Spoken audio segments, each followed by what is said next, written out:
Okay, let's get this amazing show started.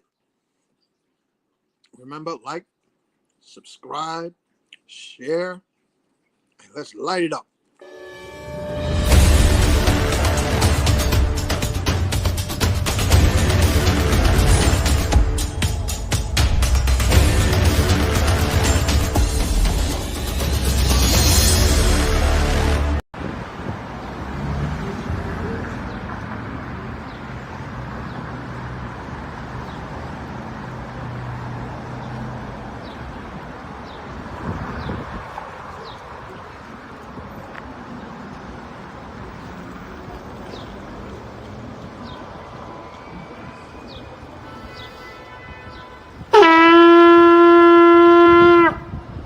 Putting out a call to the warrior in you, to the healer in you, the king, the queen, the magician, the lover in you. Every single day, we are called to walk in our purpose. Answer the call. Lay down your burden and anything that holds you back and take your rightful place. The battle is everywhere. It's right in your face. Let's go.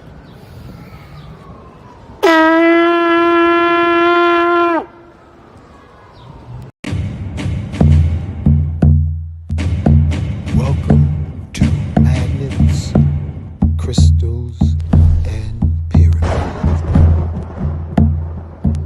Success is your destiny.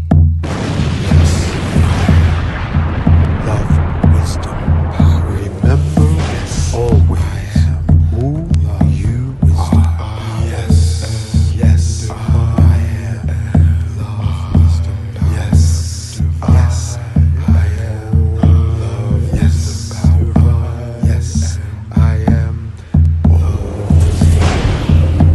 Yes, I am love, wisdom, power.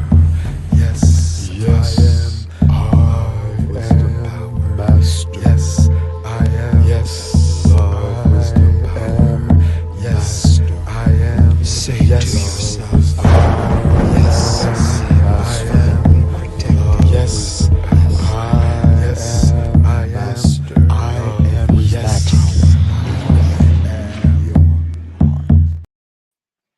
Greetings and welcome, family, to Magnets, Crystals, Pyramids. I'm excited about tonight's show. Make sure you have your Kinkaliba tea. I'm using my iPhone because I don't feel like being in my lab. I feel like chilling in the living room. Got my waterfall going. Without further ado, let's do our invocation so our ascended master coaches and spiritual guides can oversee this fantastic presentation tonight. I am in me. I am in you, the listening audience. I am in all the guests. We individually and collectively rise from the sea of love like waves into existence. We, our consciousness family, is energy. And energy cannot be created or destroyed. It can only transform. So while we are incarnate in these skin suits, we strive to raise our frequency to change our destiny. So we look back on all the countless wave incarnations we have experienced individually and collectively. And we say, yes, I am forgiving everybody from my past lives. And I ask everybody from my countless past lives to please forgive me. And most of all, I am forgiving myself. And as we peel the heel of our awareness into the here and now, and we look into the infinite number of future timeline possibilities, we say, yes, I am forgiving all future possibilities. And I ask everybody from my future possibilities to forgive me. And most of all, I forgive myself. And we say, Ashe, Aho, Donada, Wando. And we bring forth our ascended master brothers and sisters Yeshua, we thank you and invite you to be on the platform tonight. Ascended Master Saint Germain, gatekeeper of Mount Shasta and more, we thank you and invite you. Black Madonna, Mother Mary, we thank you and invite you. Latest Christ born in the Congo, Simeon Toko, who invoked the army of black muscle-bound bulletproof angels that turned over the terrorist occupational Belgians and chased them out of the Congo. Ascended Master Sheikh Amadou Bamba, we thank you and invite you. Founder of the city of Tuba, walked on water, flew through air, bulletproof, photography proof, unless they asked him politely. Hungry lion proof, wrote 7 tons of prayers, some so powerful they buried them in the ocean. We thank you and invite you. Sanat Kumara, we thank you and invite you. Nikolai Tesla, we thank you and invite you. Enoch, the Ethiopian who became Metatron, we thank you and invite you. Without further ado, we say Ashe, Aho, Donada, Wado, Amen, Amin. So let it be spoken, so let it be done. Let's bring on the featured guests. But before we start, we have Kofunya going to give us a present day update on upcoming events at Nicholas Bookstore. So Kofunya, welcome. Everybody, welcome. Can you hear me? Yes, we can hear you. Go ahead and talk to us. Okay, Kofunya. thank you. What you I want to know if my volume is okay. Your volume good. What's this all about? Okay, first and foremost, I'd like to say greetings and salutations to your current guests on this evening. I know it's going to be hot fire with knowledge and understanding of the plant world. Secondly, I want to give thanks to Nicholas Brooklyn, who is celebrating their 50th year in the community, providing everything that is needed for our community to grow and expand. This coming Saturday, which is a number 7 day, a very powerful day, we are going to be celebrating Unk Rising Sun, because he's a Sagittarius. We're going to be celebrating Monique's. She is a Sagittarius, and a couple of other band members. So it'll be a jam, an open mic jam session where they're going to have live music, jazz, R&B, hip hop, uh, Latin, soul, rock and roll, funk, and indie funk, along with poetry in motion. I will be there. It's going to be off the chain. So get your tickets early. They're going to have free refreshments, and you can go to the Eventbrite link, or you can call the store 718-858-4400. And then, Hold on, Kofunya. As a Sagittarian, I'm going to say this should be a Sag party for all people who are Sagittarius.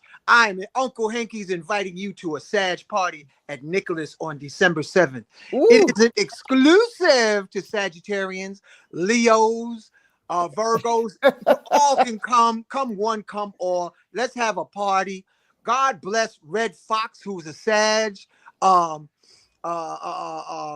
Richard Pryor, who was a Sag, Sammy uh-oh. Davis Jr., who was a Sag, Bruce Lee, who was a Sag, Dr. Sabi, who was a Sag, and all Ooh. the genius Sages out here up and coming. You are invited by Uncle Hanky to be at this Sag party December 7th. We And that, are going to open the doors, and we're gonna bring the house down. Please continue, Kofunya. ooh, yeah, and that's 1396 Fulton Street, Brooklyn, New York. That's how we do it in Brooklyn. And then the following strong, which is the 14th, We're going to do the 14th first, Uncle Hanky. We got Farmer Chris. Yeah, okay, right. Thank you for telling me. Yeah, the urban farmer. He utilizes semi-precious metals to enrich the soil that has been depleted from our minerals. This is something Depleted from minerals or depleted from plants and food? depleted from the soil and the food. Thank you for that correction with the direction with I got your affection. back. I got your back, Leo. I got your back. Thank you. Thank you.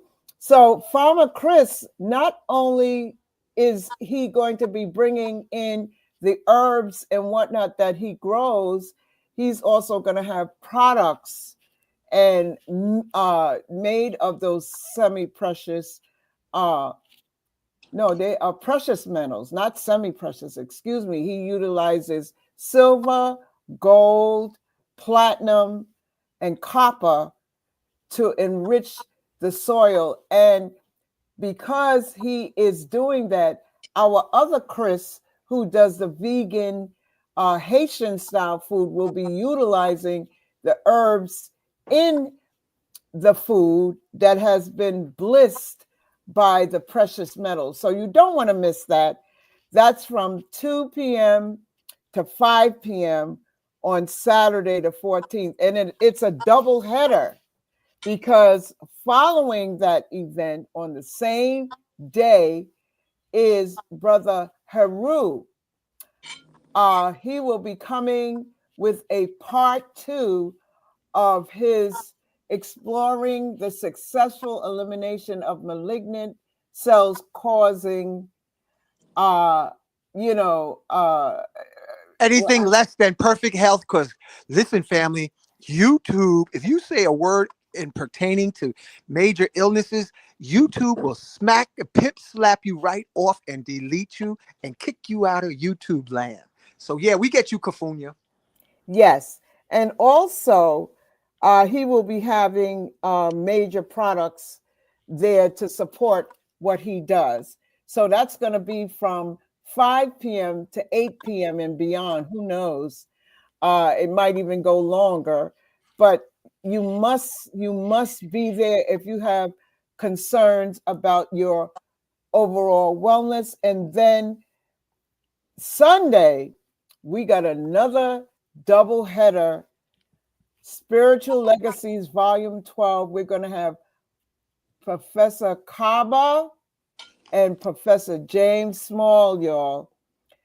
And there's a possibility that we might be live streaming for our international audience. You will have that information as soon as I know. That is on Sunday, the 15th of December. And there's going to be some other events coming up where we are giving forward to the community. So stay tuned to that. And I know we're going to have Kaba and Professor Small on the platform shortly. That will be announced as well. So Uncle Hanky, once again, let's give a shout out to Monique and her dad, her family. It's a family-owned business that has been supporting the community for over 50 years. Okay. Yeah. There's people been asking after I put up the advertisement, will Saturday's event be live streaming? There's a strong demand that this streamed. So I don't know if you got it hooked up yet, but I think you better get it hooked up to please the people. Absolutely. People. And we may have a special guest before the main event. Can you talk a little bit about this brother that may be on the bill as well? Well, I called him, but he was busy in conversation, and then I couldn't get back to you because you was busy. But the need to supplement our diets with the minerals. We are missing minerals. That's why we eat so. Like Baba Pearson's wiping his beard, he looked like he polished off something highly nutritious. Oh, that's Baba Pearson? Yeah, that all beard. Right, yell out. That's him. It's called Lion's Mane. It's called what? Lion's mane. Okay, and Ah, Lion's Mane's Munch.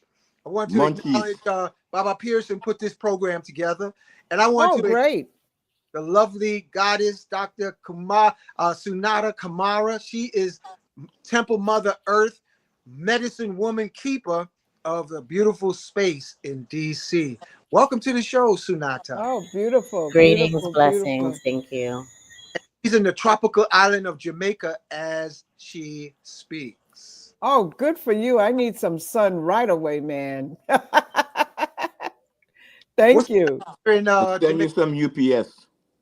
Huh? I'll send you some sun UPS. I am the sun, but I need the real sun. I'm a representative of the sun, but you know what I mean. I hear you. Yes, you know, we got Sunata in Jamaica. We got Baba Pearson in South Florida. And we have Brother African. It is an honor, brother, for you to be on our platform. Tmeedyah. Did I say it right, brother? Tmeedyah, it's an honor to be here. Yes. Wow. Thank All you. right. Now, you know, like I said, we got these constrictions.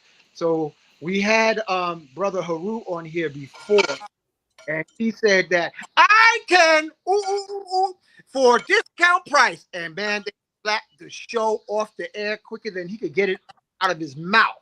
Wow. I gotta put this up before we start. Yeah, and you even put that up before you started. But I just wanted to say that there's going to be some moves towards the censorship.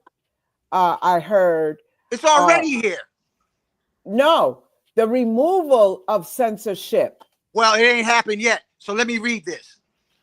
The information provided on this channel is for educational and informational purposes only, and is not intended as a substitute for professional medical advice, diagnosis, or treatment. Always seek the advice of your physician and other qualified health providers with any questions they have regarding a health medical condition. Never disregard professional medical advice or delay in seeking it because of something you have heard on magnets, crystals, pyramids. If you are experiencing a medical emergency, call your doctor or emergency services immediately. This channel, Magnets, Crystals, Pyramids, does not endorse or recommend any specific tests, physicians, products, procedures, opinions, or other information that may be mentioned. Reliance on any information provided by this channel is solely at your own risk. That's so that we can have another show next week. Yeah, and also, Uncle Hanky, what about the Y powder? Oh, we got the banner. Let me put that banner up here. Yeah. Because, you know, we were supposed to have Logi on here, but I don't know. I guess he's sleeping. So I'm gonna put this. Got colloidal minerals that I found amplify the Y power. That's true because we tested it and I felt like a supercharged. Yeah. And get the Flanagan crystalloid minerals from Amazon.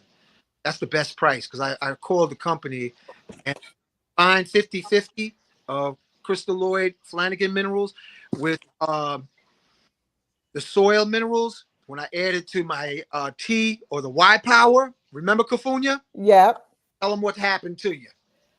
Woo, I started dancing. Well, I dance anyway, but I mean, it's my cells seem like it got like supercharged. Yeah. From the Y power and the colloidal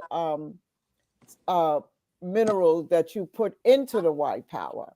Yeah. So I'm thankful for that, and I just give thanks that what's happening right now is a lot of unveiling, and that's going on the planet, and I just give thanks for that awakening and the unveiling of how we can supercharge our body temple, because we have everything that we need right within, and we have that inner guidance of the Most High Creator. Ashe. Ashe. Sunata, talk to us. Tell the audience about Temple Mother Earth and whatever you got cooking coming up in the near future before we bring on our featured guest. Thank you. I'm sorry for the background noise. I'm over here in Jamaica at the Lives of Ceremony Retreat. This is one of the offerings that we do at Temple Mother Earth.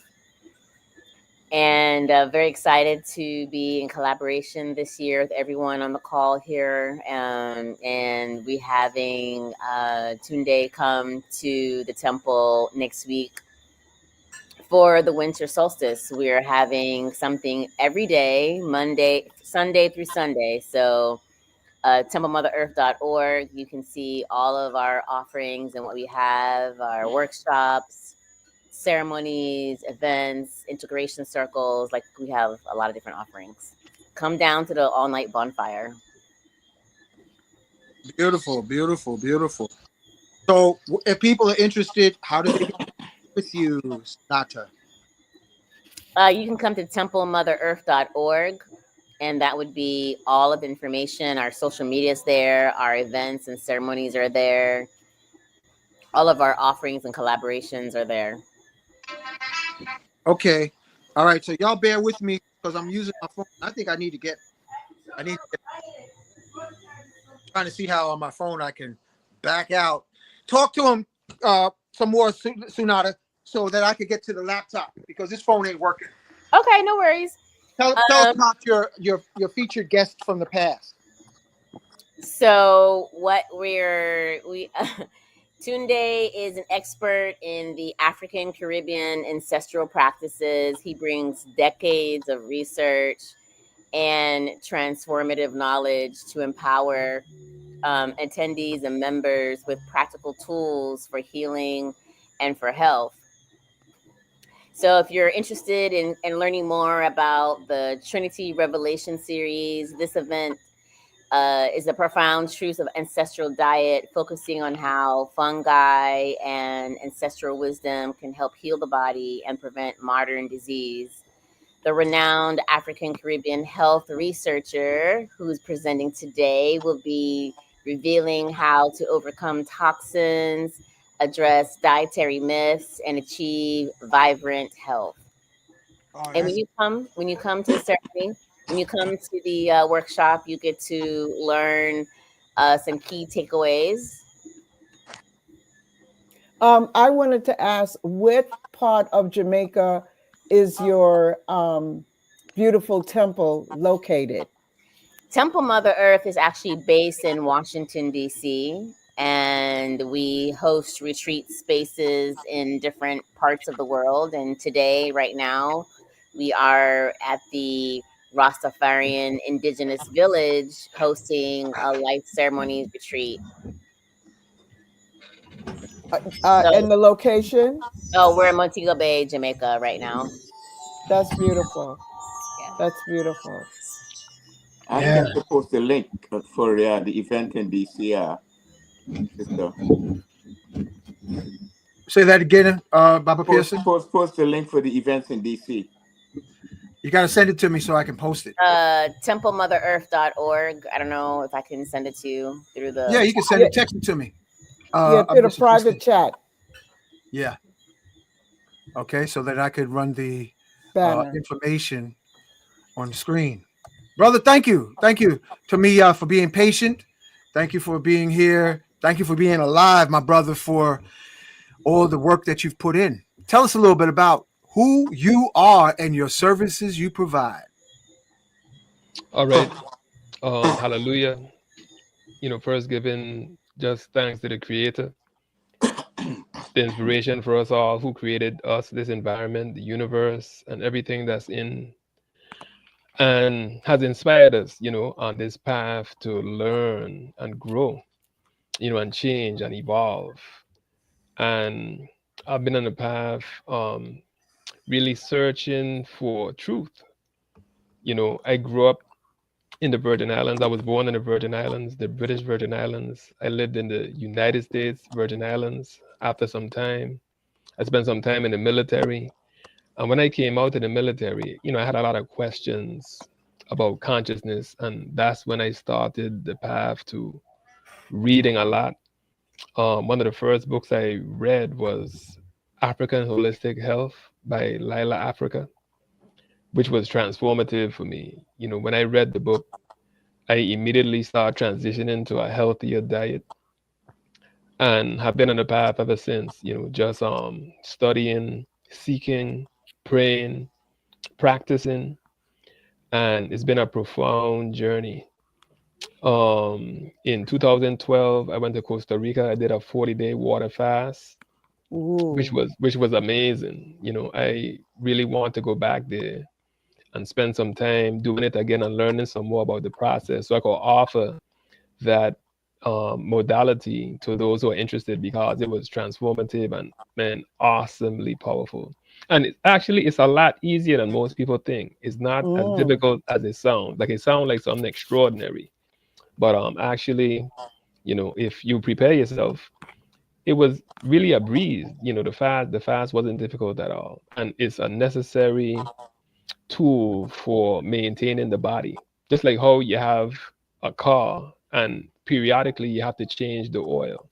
Mm-hmm. So with the human body, you know, there's maintenance. And fasting is a maintenance technique for the human body, a very, very profound one, especially like the extended fasting. I'm talking like 30 days, 40 days, the deeper fast.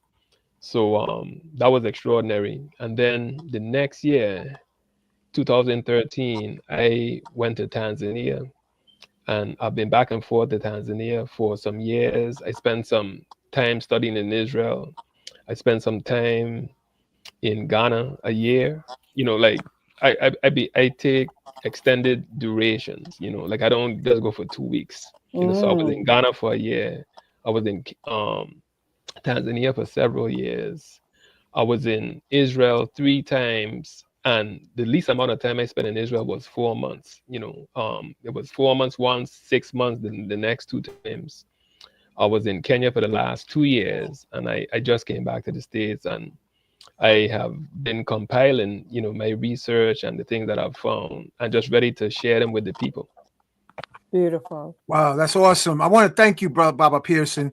I've known Baba Pearson for years and years, man. And he used to have the health food store downtown Brooklyn. What was the name of that store, Baba Pearson? Was quite a few of them. The last one was Safnik Nubian Holistic Center on Dean and Flatbush, and one was on Livingston and Smith. And then one was in Queens. One was over by Restoration Plaza. On Fulton Street, right? Yeah. Yeah. Yeah. So, we have a legacy of years of experience here tonight. I want to thank all of our incarnate goddesses and gods. Uh, that was an interesting flyer that you shared with us.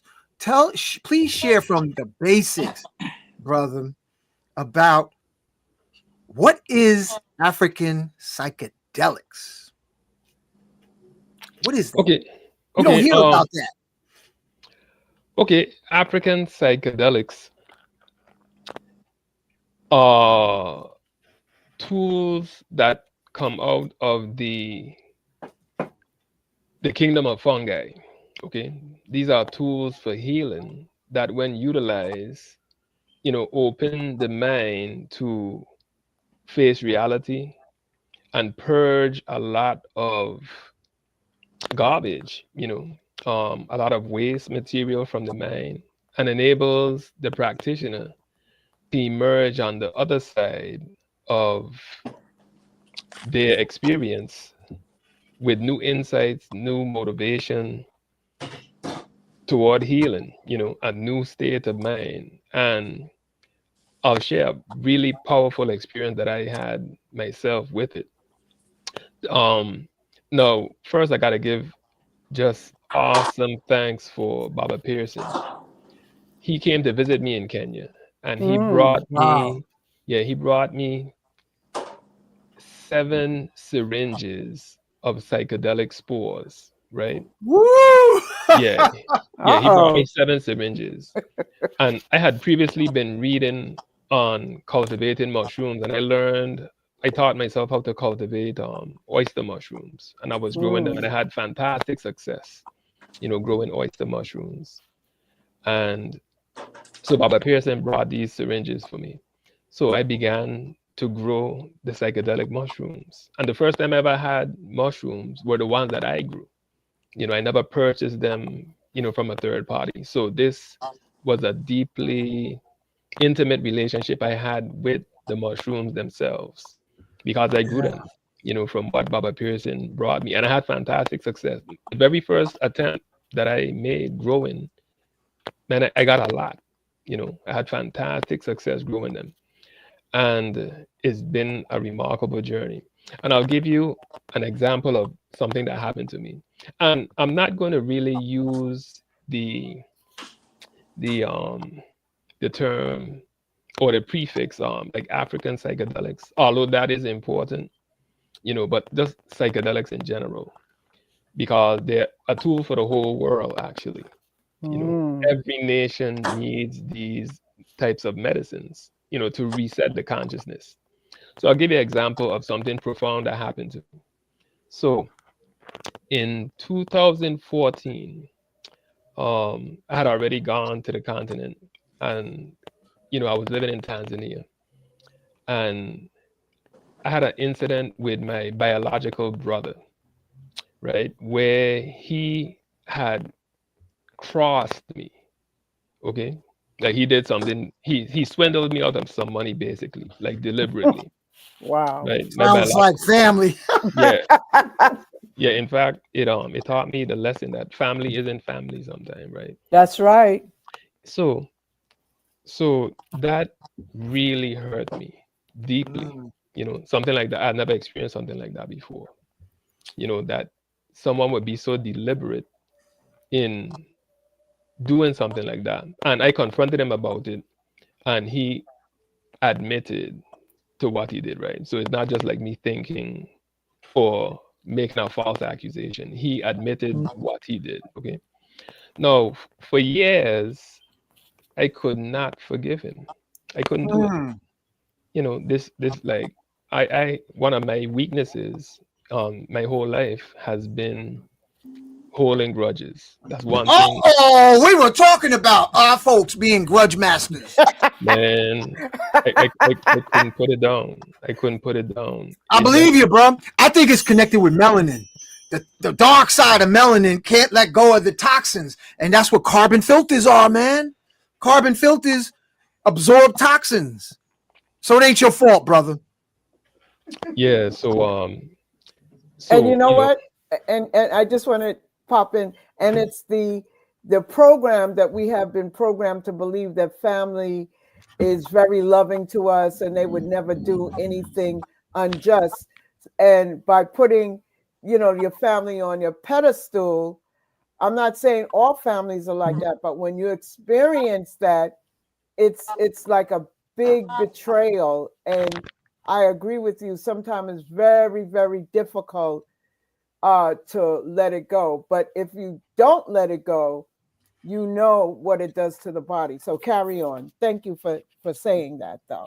yeah, man, exactly, so no, so for years this incident is marinating out in my mind. I want to hurt him physically, and I'm visualizing it.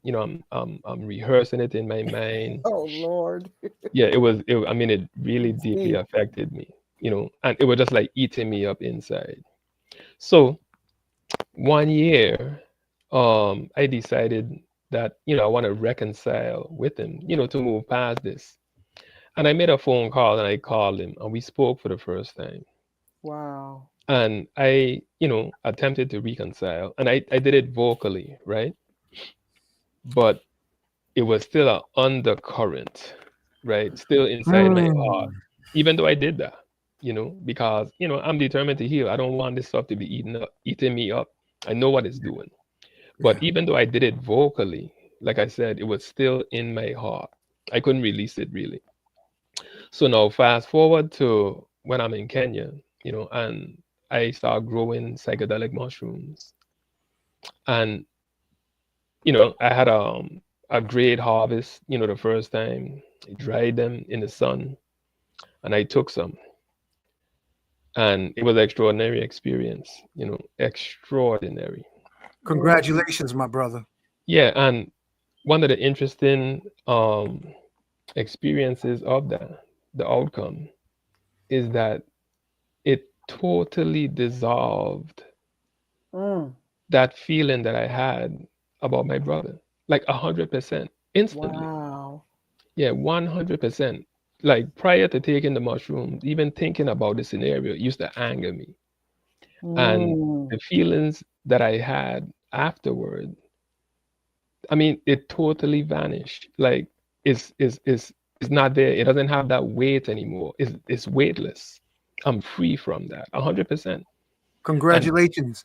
I just want to acknowledge because Dr. Sunata is getting ready to leave our company. Dr. Sunata, thank you for providing sacred space here in the East, between the North and the South, in DC, dark country. Thank you for holding sacred space that we may have these events and this ministry and all the magical people that you have brought forth to Temple Mother Earth. So I'll be seeing you. I'll be seeing you soon enough, but you have full likewise. support. Full support. Any closing words what you would like to say before you fly away? No, I just wanted to say thank you, Baba. Thank you for the beautiful service that you also provide the community all the time, the education, the online portal that you have, the online community that you have, and everyone that you always foster and take care of. And thank you for being the light and the example for us to follow after, and always caring for everyone that you come across. We really appreciate you. Thank you. Thank you. Thank you. Ashe, Ashe. Shewa. Ashe. Yeah. And Baba Pearson, thank you again for pulling us all in. Like the Baba you are. You know, he always brings joy. Uh, we can hear you, Baba Pearson, and the background you bringing in. You got some sound in the background, bro? Yeah. Like a All right. washing machine Yeah. So or a we just gonna dryer. mute you until you're ready to say something, Baba Pearson, because you got a lot of background noise. All right. So Sunata, thank you again. Om Shanti, and have a beautiful tropical night. Thank you. I want Yeah, to. and throw some sun this way. Oh, definitely, definitely. I appreciate you and everyone. Thank you for your winter solstice celebration coming up ahead, and getting prepared for going inward and manifesting all the beautiful things that you want to create in your life. So thank you for doing that work. Ashe. Oh, See you whoa. soon, Sunata. Ashewa. Ashe. Okay. Let's get to the. I want to acknowledge the spirit of Bitwi, or what is known as Iboga. It's because I had the experience here in New York City, in Harlem, Mm. from a distant relative who's a shaman, witch doctor, and I'm going to keep him anonymous. But it was like a homecoming, herbal homecoming. How important is herbs, sacred herbs, uh, Tmeedyah in our wealth, health, and well being? Tell us about it. It's extremely important. I mean, like it can be overstated how essential these tools are. They're designed to heal man. The creator put them here for us to use to overcome a lot of the challenges, mental challenges, traumatic challenges, ancestral trauma, and our own personal trauma that we go through in our lives in this, man, upside down society. Mm. So me myself, I've used ibogaine. Also I used it in Kenya, and man, I had a super profound experience with this. I used 2.5 grams, and I was awake for 5 days straight. What? With no fatigue.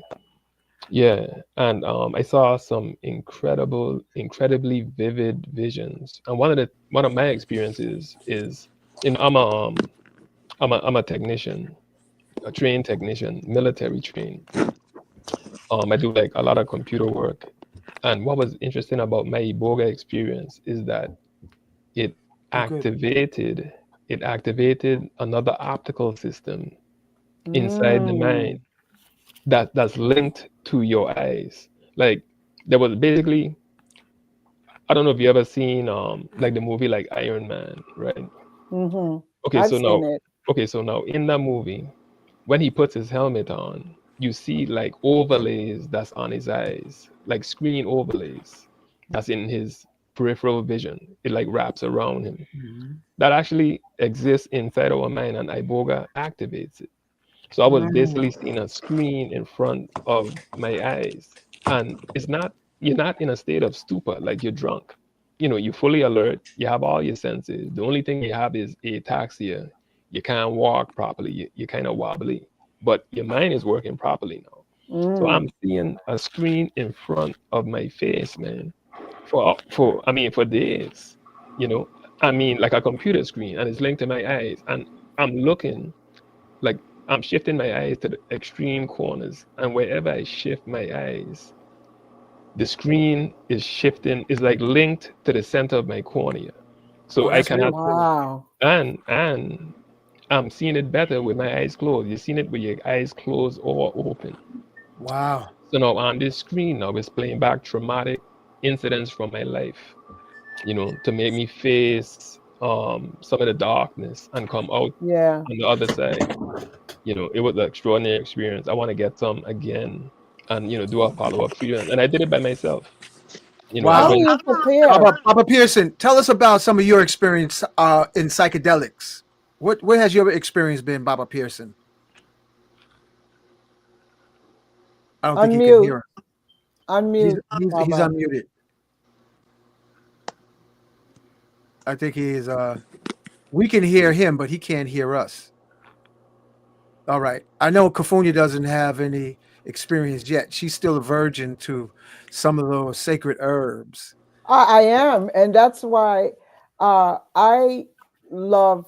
I call the mother cannabis. You know, I was introduced to that sacred herb that also opens up different portals in your consciousness as well. And the first time I took the thing that you put in your nose, what do you call that again, Unc? That's rapé. Special Rapé. acknowledgement to Brother Dooley. Yeah, I had rapé before, and that was like my introduction to the plant medicine. I know plants and mushrooms and everything are very, very good for us because how the mushrooms grow, they're interconnected under the ground, just like the trees are interconnected, and they um, communicate with each other, just like when you're getting acupuncture, you could feel the different sensations and the communications and the nervous system, you know? So I'm interested in possibly doing that, but how do you prepare for the experience? Is it somewhat like when you prepare for your 40-day fast? How does it work? And how would you introduce it to a baby such as myself? How would you do it? okay. Now it's two ways to use these medicines, right? Now, a lot of people use them for recreational purposes, Mm, you know, and there's nothing wrong with that. You know, recreation is cool. You know what I mean? We don't need to be like super serious all the time. Sometimes you just want to chill, maybe like listen to some yes. music, those type of things, meditate, you know, on your own.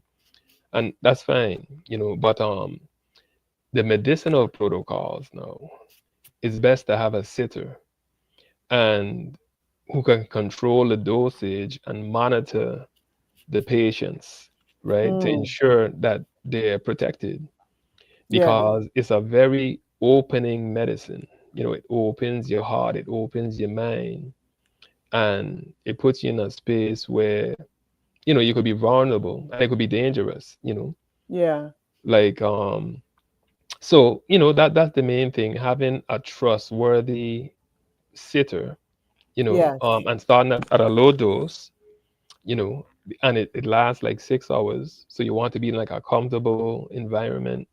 Mm-hmm. Music aids the process, so that's really what goes on. Having some food, so at the conclusion of the process, the person who hasn't eaten for 6 hours, they have something to come out of it with, to consume, and kind of kickstart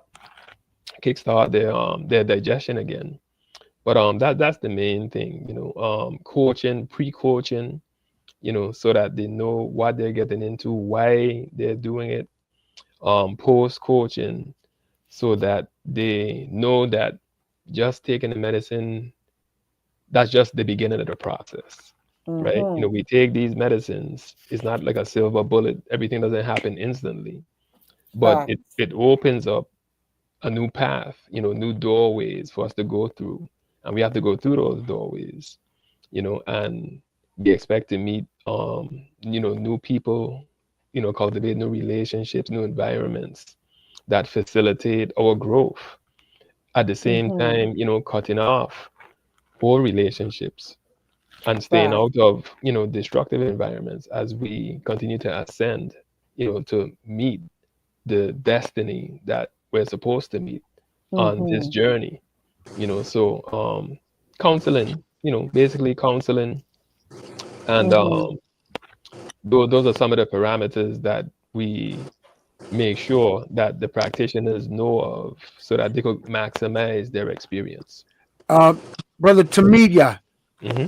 there's a high percentage of in our community of Mm. people with mental illness, and I've been to numerous ceremonies that expose the illness, and ceremonies in our community and outside of our community.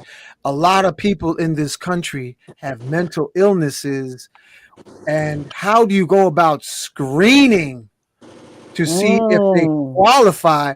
Because sometimes these entheogens bring out the unresolved cuckoo or mental illness that hasn't been seen or addressed. How do you screen so that you have a safe ceremony? Man, that's a good question. That's an aspect I'm actually not familiar with, the screening process. I'm actually still quite new in this space. I've been growing for about a year and a quarter now. So that's something that I would have to learn about, like how to screen properly. But Right. but really and truly, it's it's about, I mean, what I would say, where my knowledge is at now, you have to create a safe space. You know, Absolutely. that's really Absolutely. that's really the emphasis, and having knowledge of how to calm down an individual that may be going through some extreme circumstances on their journey, you know, and perhaps, controlling the size of the groups so that you can manage that. Cause you don't want to have like a group that's like too big of like unknowns, and then things get out of control and you can't manage it. So I I would say, seen that, man. I seen it. And the uh, safest space that we actually did ceremony. Baba Pearson remembers back in the day. Can you hear us, Baba Pearson? Yes, sir. Oh, there you are. There you are. Um, what has your experience been, Baba Pearson, in going to ceremonies? I have done about 5 or 6 ceremonies with you, and some other medicinal herbs and plants. And like I always say, is like sometimes when I'm there with you and the family, everybody always come and ask me, "You okay? You okay? You okay, Baba? You okay, Baba?"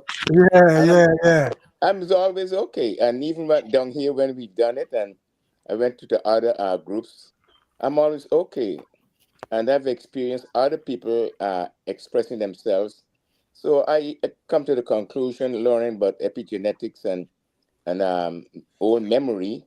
passed on Mm. from generation, from slavery and the sperm and the egg, and all that emotional waste tied into future emotional waste that people carry on and share with their future mates and relationships. And so, for me personally, I didn't have to go through none of that stuff. And like even when you told us when we was with you to do a fast for at least 6 to 8 hours, I don't remember one time I disobeyed the rule, and I ate some food kind of late, and then I did throw up a little. That was just like one time.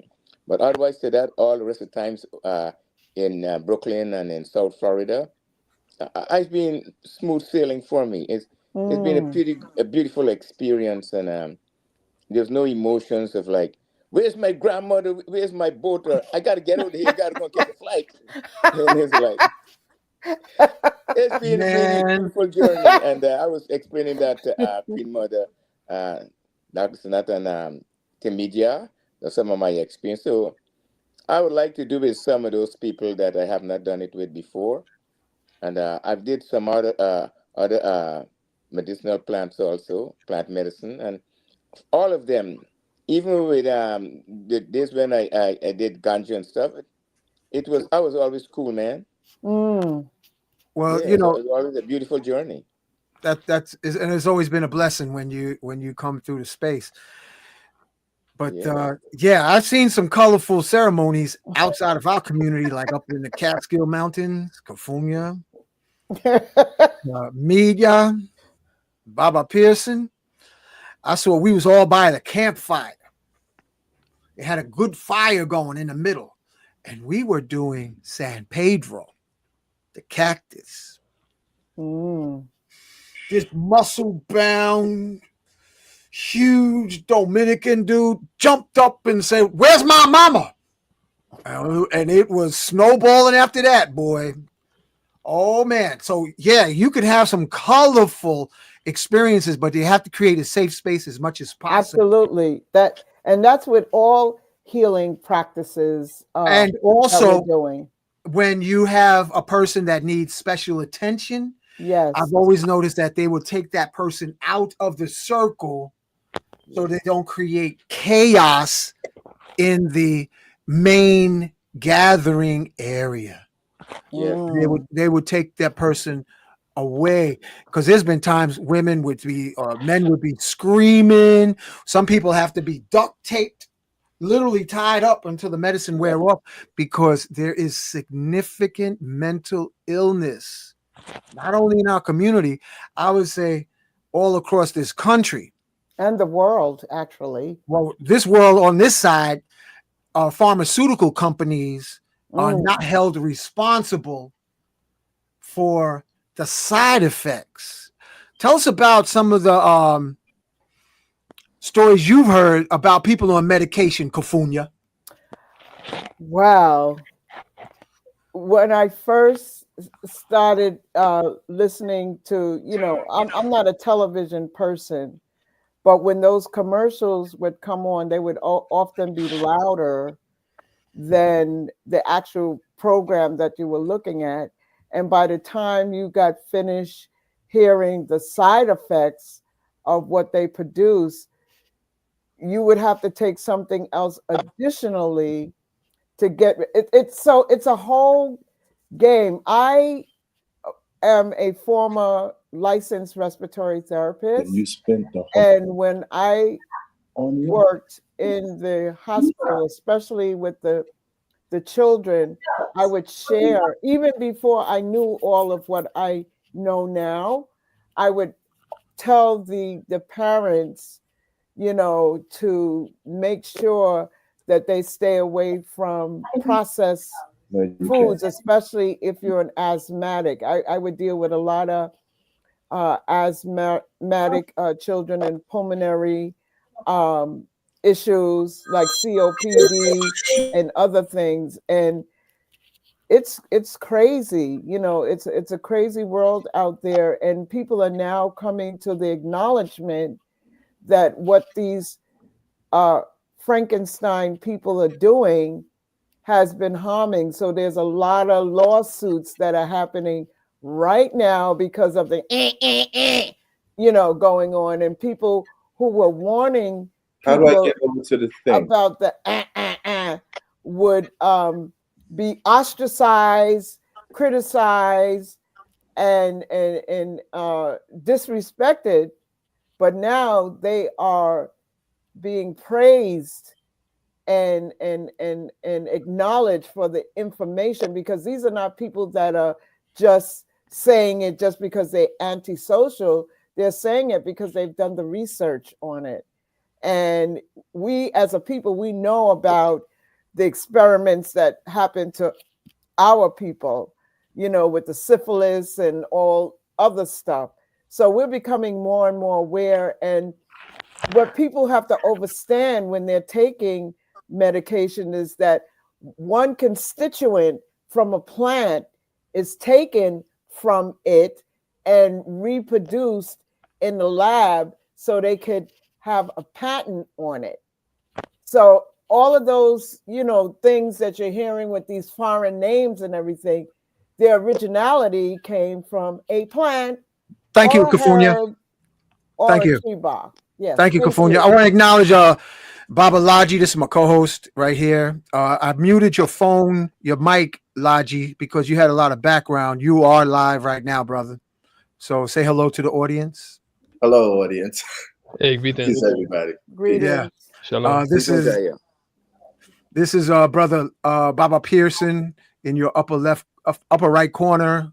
He put together this show tonight, and Baba Tmeedyah Fish. Peace. is he's the guest tonight, speaking about the sacred medicine, and the topic is speaking specifically about entheogens and what his path has been in Africa.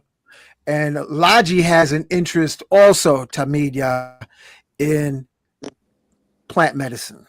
So we are kindred spirits. He's had a few experiences, and Laji, you can just introduce yourself to Tmeedyah and Baba Pearson. Baba Pearson has already given me some knowledge on some great herbs that I incorporated into my daily program. Brother Tmeedyah, Tmeedyah. Tmeedyah. Pleasure to meet you. Likewise. And so, truthfully speaking, I got introduced to all the entheogens through Hank. From everything, and then Steve Bufo Master, he came to my crib and introduced me to a whole lot more. And my experiences, because I'm doing the practices daily, right? I'm assuming that it's adding to, when I say practice, prayer, decrees, chant, and meditation, mantra, and study. I'm assuming it's adding to the process, because as I've done it with others, they're not having the exact same experiences I'm having. So I'm just assuming that the practices are adding to. So being on the path is adding to the intensity of the entheogens, especially the bufo. Because the bufo, although Hank told me it was going to be that, you looking for my pouch? Especially for that there be no ego there. And so when I did the grandpa, it was a egoless state and filled with love. And this was like one of the most powerful experiences I had. And it has inspired me to say, if the average person hasn't experienced that real God love, that we may love our mother, we may love our brother, sister, all this kind of stuff, but it seems to me that dogs love us more than we love each other or love anyone else. But this state of love, this God state of love, where there's no ego is there. And what I mean by that is you automatically forgive. You're in this childish state, but the state of love is so intense, so powerful, that no negative human qualities enter into that state. And it's like wave upon wave upon wave. It was like I was going off initially. I mean, the first time I did it with Hank, it was like all that came out my mouth was I am. And then Hank said, brother, sea of love, you know, just give it the sea of love. And, you know, and I just started relaxing, and it was like, oh my God, it just makes me want to go for the path even more intensely. You know, I wake up in the morning, I can't stay in the bed.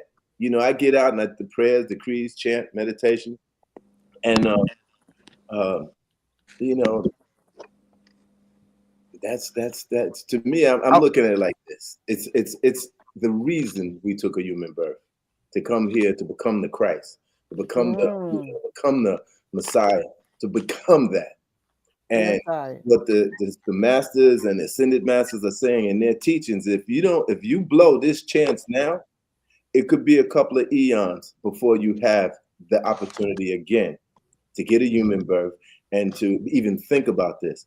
One eon is 1 billion years. And if it's a couple of eons or it's a few eons, one needs to take full advantage of this human body. Tmeedyah, I want to introduce you to our brother Steve, who's on the phone right now, who has a retreat center in Colombia. Steve, welcome to the show with Baba Pearson, Laji, Kafunya, and myself. Hey, thanks a lot. So yeah, I have a retreat center. It's located about 45 minutes outside the city of Medellin. It's on around 2.5 acres of land. We have a yoga studio. We have a moloka. A moloka is a place where we do ceremonies. We have a hostel on the property. We have an inipi. We also have a natural swimming pool. Rivers go through my property. So with the natural water, we made a swimming pool. We recently had a retreat this past September with two Taithas, Taitha Oswald and Taitha Joanne.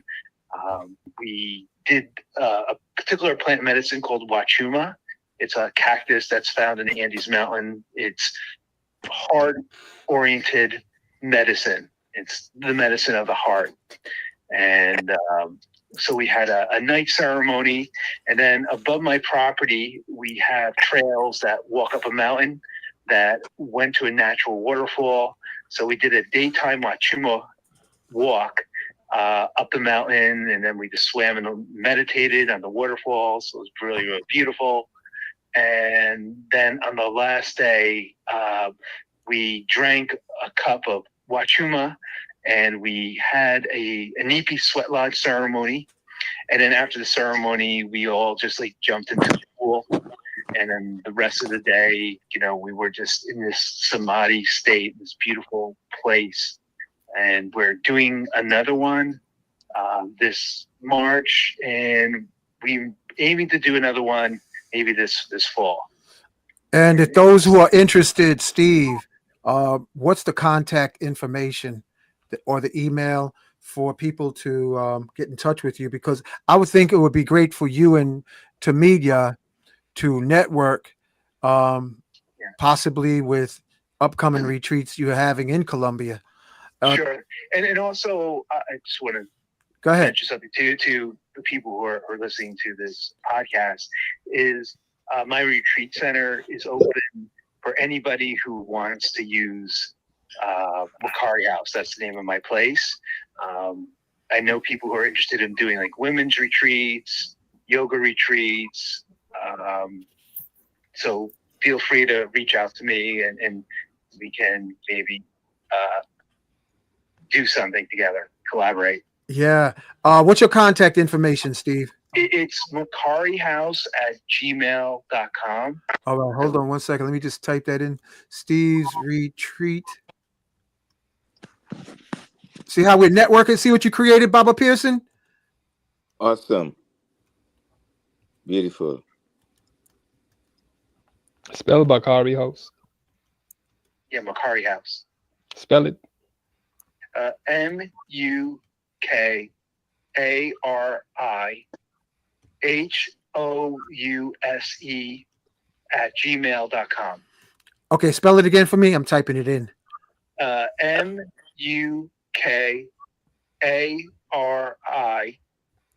house@gmail.com. And I'm also on Instagram at Macari House. It's 2 words. And if anybody wants to check out my land, there's plenty of pictures there. And you can also, ping me through Instagram if you have any questions about the property. And also on our property, we have 2 cooks. Jimmy, he's originally from Peru, and he was a chef in Lima. And Lima is really known for their cuisines. And his girlfriend is French. And from all our retreats, all the food is vegetarian, mainly vegan. And I have a few pictures on my website. I got to post more. But the last retreat we had, people were just bragging about the food. So all the food that we have at Macari House, it's all locally grown. So if we have eggs, my next door neighbor has chickens, so we get like the eggs from the chickens. On my property, we have banana trees, we have peaches, we have lemon trees. So Jimmy's girlfriend, Zia, will basically climb a lemon tree, break down the lemons and make lemonade. So basically the feedback from our last retreat was the food there was medicine, was more medicine than actually doing the plant medicine.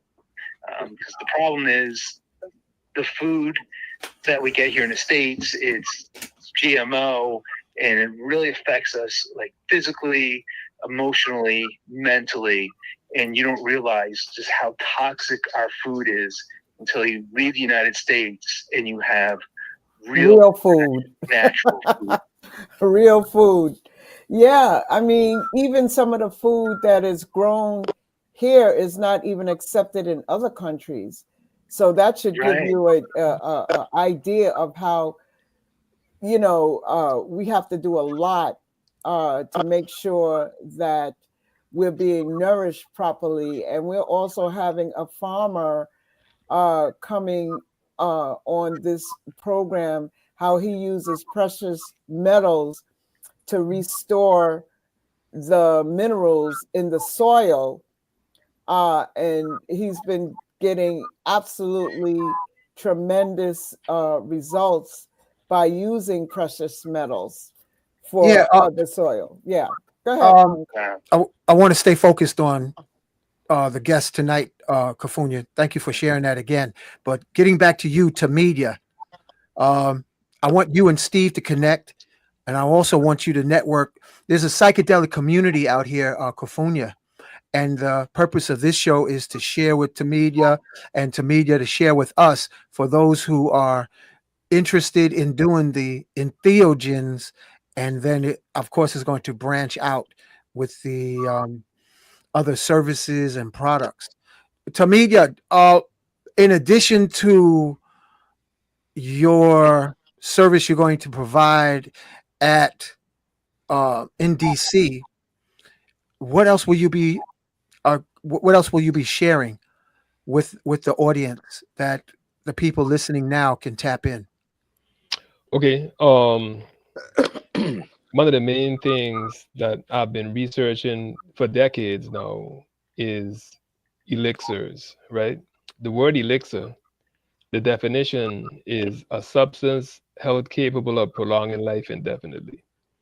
Okay, so this has been on my mind for years because we know, from the ancient records that the lifespan of man is supposed to be far longer than it is right now. This lifespan that we have right now, I mean, is a joke.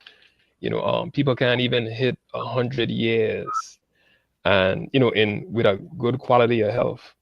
And we're bombarded by all these diseases. I mean, cancers, heart attacks, strokes that disproportionately affect the Black community. So it's like something is really off. So I've been researching this topic. It's been intriguing, really intriguing for me for some decades. And I finally found what I've been looking for within the last couple of years when I was in Kenya. So I'll say this. In the Bible, right?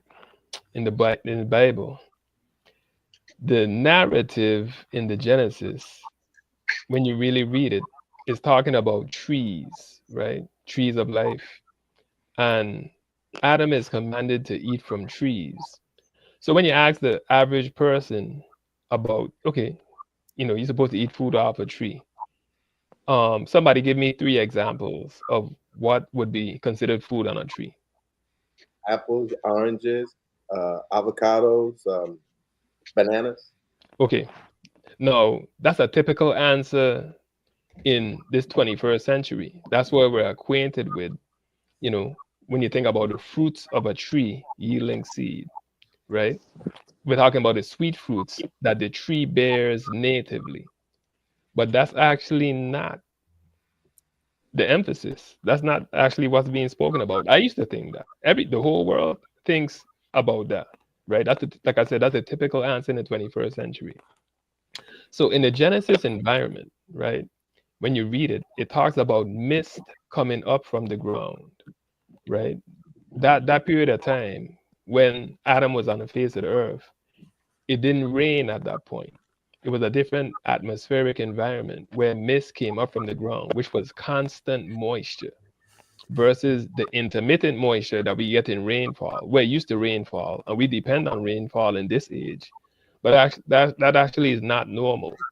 And that's less moisture than there was in the beginning, right? So with the moisture coming up from the ground, the real meat that grows on trees is actually mushrooms. That is what is being spoken of, right?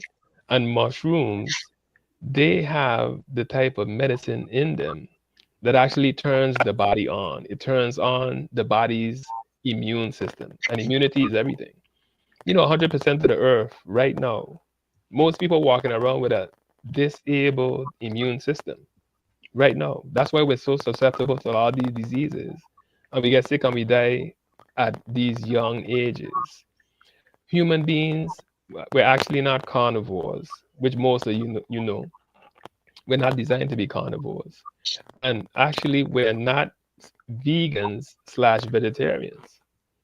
That's actually a myth. We're not supposed to be eating this amount of vegetables, which is primarily a seed-based diet. You know what human beings actually are? Human beings are actually fungivores. We're designed to be eating fungi. Whoa, that's the first time I'm hearing that, man. This is most people. Most people have never heard this before, but it's actually right there in the Genesis. We're supposed to be eating from trees. What primarily grows on trees are mushrooms. But we grew up in the city environment, in these different environments, so we're not acquainted with them. But actually, that is what allowed those men in the beginning to live into the 900-year range, because they were primarily fungivores. Whoa, this is radical, bro. Is absolutely radical. Is radical. Yeah, it's Family, absolutely are radical. you hearing what he's saying? He's saying we're living a short life because we're eating carrots and no shrooms. I mean, not shrooms, but fungi, which include reishi, mushroom, cordyceps, lion's mane. Yo, this is radical, bro. Absolutely radical. And when you think about it, right, we've been eating vegetables. We're supposed to eat from trees. Let me break it down real quick. Vegetarians and vegans, we're eating primarily annual foods, okay? Annual crops. Annuals meaning this is something that you plant and you harvest within like 3 months, right? It's something that grows within 1 year and it dies, right? So like corn, wheat, sorghum, millet, all the grains, all the vegetables, potatoes, tomatoes, you harvest them within 3 months. So when you eat something like that, that's an annual, any type of vegetable, when you eat something, whatever you eat, you're getting the energy transference of what you eat into your body. So when you eat something like a vegetable, you're getting 3 months worth of power, okay? Because it grows and dies within 3 months. But when you eat a mushroom now, that grows on a tree, that could be 100 years old, up to 1,000 years old and more, you're getting 1,000 years worth of power. Steve, you ever heard anything like this? No, I haven't. Yo, this is radical. I saw a reishi mushroom, brother. I didn't mean to interrupt you. I saw a reishi mushroom on a tree. Laji, Baba Pearson, Tmeedyah, in Bed-Stuy, and it was like as big as this circle that I'm creating, and I didn't want to break it, but it was reishi mushroom. So So what you're saying is Wow. radical, brother. it's Please absolutely continue. radical. Yeah. So the mycelium of the mushroom, right? The roots of the mushroom, they penetrate the tree. And mushrooms are hyper accumulators, right? So trees are known as perennials, right? That's something when you plant it once and it lives forever, right? And a tree like those redwood trees in California, they could live to be like 2,000 years old, 3,000 years old. The highest age documented for a tree is 8,000 years old. So now, when a mushroom grows on the tree now, right, it collects the energy of the tree and puts it into a form that we can assimilate. That is what gives us the power. And they contain elements such as beta glucans, which enhance the immune system. These compounds in mushrooms, and they're novel compounds, meaning that they're only found in mushrooms, they're not found in plants, right? So these compounds activate the immune system. They're called immunostimulatory. So that's what makes mushrooms so powerful in upgrading your immune system. So now you can have a perfect state of health. No disease can touch you You if you are go ahead, brother. Go ahead. if you consuming mushrooms. And like if you could eat a carrot, right? You get 3 months worth of power. But you eat a mushroom that grows on a tree, you get 1,000 years worth of power. Brother, you are so on point. I just recently, along with a friend of mine, we started taking multi mushroom combination because Baba Pearson, you know how it get cold and dark here early here in Brooklyn in the winter. Yes, sir. Yo, Tmeedyah, Baba Laji, Baba Pearson, Kofunya. I have this jet juice energy right now, and I said, "Damn, I only had one dose," and I mixed it in with my tea. Um, uh, so, Steve, we talking about this is radical what the brothers dropping. So please continue to me about life extension through mushrooms or the Spore Network. Exactly.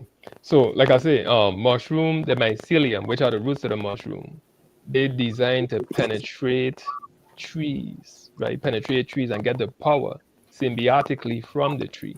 And they're collecting the energy of the tree. And when you think about it, like trees are the organisms on earth that live the longest. Trees are actually the silent immortals on earth now, right? If you plant a tree, once you disturb the tree living for thousands of years, hundreds of years minimum. So in order for us to transfer the energy from the tree to us, we got to eat the mushroom species that growing on the tree. Now, I could confirm this several ways now. So I told you I was in Kenya for the last 2 years, right? So while there, I went to the Kakamega rainforest. It's what in one of the last original rainforests in in East Africa. And East Africa is the Garden of Eden, right? So I went to this rainforest doing my mushroom research. And when I went in there, there's a lot of different trees. I was there for 2 days. And it's a lot of different types of trees. And you're not seeing avocado trees, you're not seeing orange trees, apple trees, mango trees. These are the type of trees that don't produce an edible fruit. However, inside of this forest, it was a range of different mushroom types, right? And in addition to that, check this out. Mushrooms are in the fungi kingdom, right? They are not plants. Mushrooms breathe oxygen like a man. They don't breathe carbon dioxide like plants. So they're closer biologically to a human being than plants are, right? It's an entirely different kingdom. In addition to that, mushrooms comprise millions of species. They estimate mushrooms to outnumber plants by a factor of 10. Plants, the species count is like 320,000 in the plant kingdom. These are organisms that rely on metamorphosis. I mean, not metamorphosis, what is it? Um, Photosynthesis. photosynthesis for energy, right? They rely on energy from the sun to create energy and grow. Mushrooms are not like that. Mushrooms breathe oxygen like a man. It's closer to our biology. And that's what makes them so powerful because they breathe oxygen like a man. Now, you got to think about that, right? So we're eating the wrong foods. Humanity has misunderstood what that meant. Check this out. Men used to live up to 900 years in the Genesis, right? Including Methuselah, right? Enoch, he was 365. His grandfather was Methuselah, or his grandson, one of them. So now, God, he cursed man and told him that, okay, I'm going to cut your lifespan from the 900s to 120 years. So what happened is the flood occurred, right? The flood, Noah's flood. Noah was the last man to live to the 900-year lifespan. He lived to 950 years. He even lived longer than Adam. But when they came out, right, of the ark, they had a different environment. What happened is the wicked people died.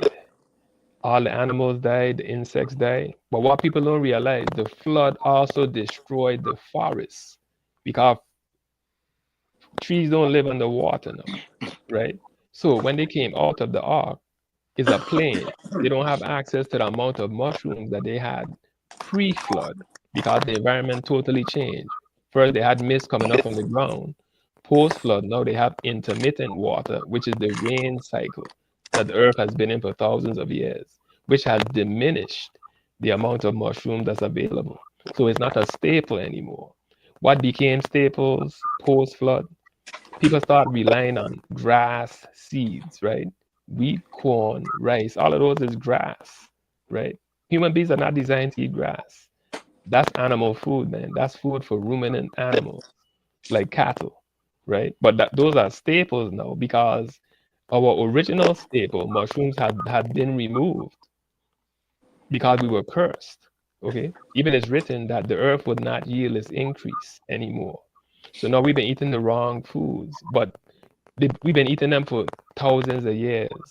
So it's been normalized, and people idolize these foods. And the reason that we've been eating these foods primarily is because they're easy to grow. Anybody could grow grass. Growing grass ain't nothing special. You could grow acres of grass, man. I mean, just plant the seed. Grass grows by itself. So what you could cultivate acres and acres of corn, acres and acres of wheat, and dry it, to preserve it because food is scarce now. And that has become the staple foods in the absence of mushrooms, which are chewy, which are full of the medicinal compounds that keep this body alive in a regenerative state. And I've done a lot of research going over a lot of scientific documents about the effects of mushrooms. I'll give you one story now. In Japan, it was an epidemiologist. His name is Dr. Aikikawa. He was studying cancer, right? Epidemiologists, these are scientists trained to study death, right? What's killing people. So he found there was a community in Japan that was not catching cancer like the surrounding communities, right? So he wanted to understand why, why this small community, why these people ain't catching cancer like everybody else. Upon further investigation, he found out that this was a community of enoki mushroom growers, right? So, if you grow in the mushroom, you're definitely eating more than the average person. That protected our community from cancer over a 14-year time span, right? And he was just from the Cancer Research Society. I'm sure if they had researched other diseases, they would have found an equally impressive testimony of them beating all these diseases because these people were eating enoki mushroom, which is one of the most delicious mushrooms and one of the most medicinal. And it's a bunch of them out there, man. So we're supposed to be eating these things all the time. That's actually the original meat of man before animals start Wow. being consumed. And it grows on a tree. Yes, man. You So remind me of what Dr. Sabi says to Tmeedyah about the jonjon mushroom from Haiti. The jonjon yeah, mushroom is like a regenerator, a cell regenerator that comes and it only grows out of Haiti. And what's yeah, amazing is intuitively, I was just thinking, like all of us who were over 25, like something just keeps gnawing at my spirit to say that The answer, there is a mushroom blend that would literally bring you back to your 20s. Yeah. If you get the right recipe and the right ingredients. I sense it in my bones, bro. So please continue. Yeah, man, what you said is perfectly true. Like when you combine these different mushrooms, they have synergistic effects where the energy multiplies, the potency multiplies instead of just being additive. Those are the primary foods of man. But like I said, we have lost that consciousness and the environment has changed. And, for the most part, people live in cities. We're not living in forests or acquainted with forests, you know. So whatever we eat primarily coming out of the grocery store. And mushrooms don't have that type of shelf life. And we've been eating the weakest ones, like the button mushroom. That's one of the weakest mushrooms, and that's what's popular here in these European countries.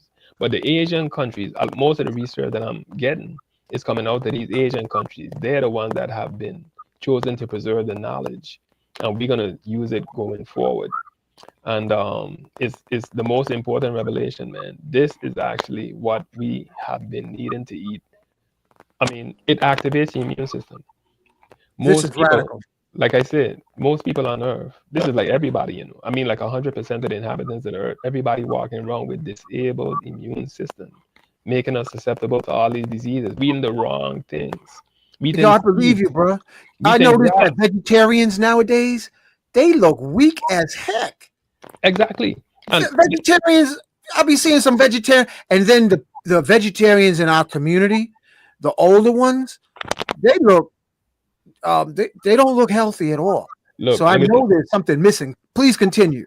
yeah, let me tell you this about vegetarians and veganism. No, I've been a vegan myself for more than 20 years, and I'm a part of a vegan community. And the elders in the community have been dying like regular people, man.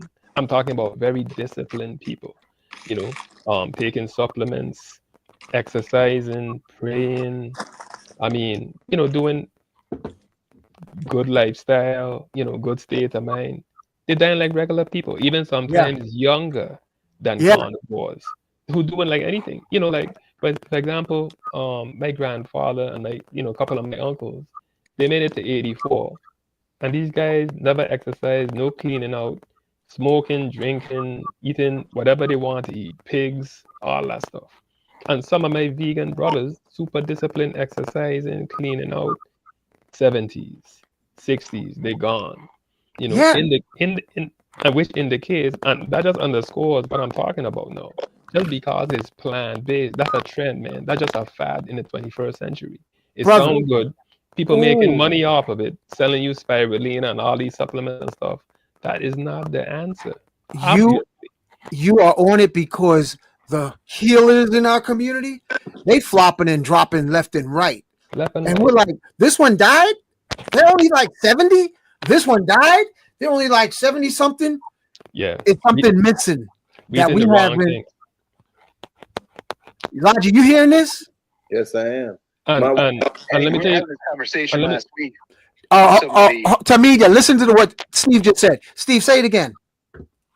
Hank and I, we were having this conversation last week. There was somebody who we knew who owned a health food store, and I went to contact her, and it's closed. And I couldn't believe like this woman passed away, and she had such a strict diet. I think it was vegan and raw, and I was just shocked.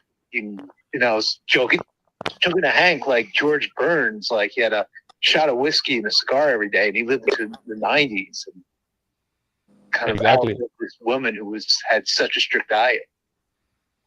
So Yeah. this is good information. This is Okay. awesome, brother. Yeah. And let me tell you something else now. No, this is key now, right? Okay, this is something that I came upon relatively recently.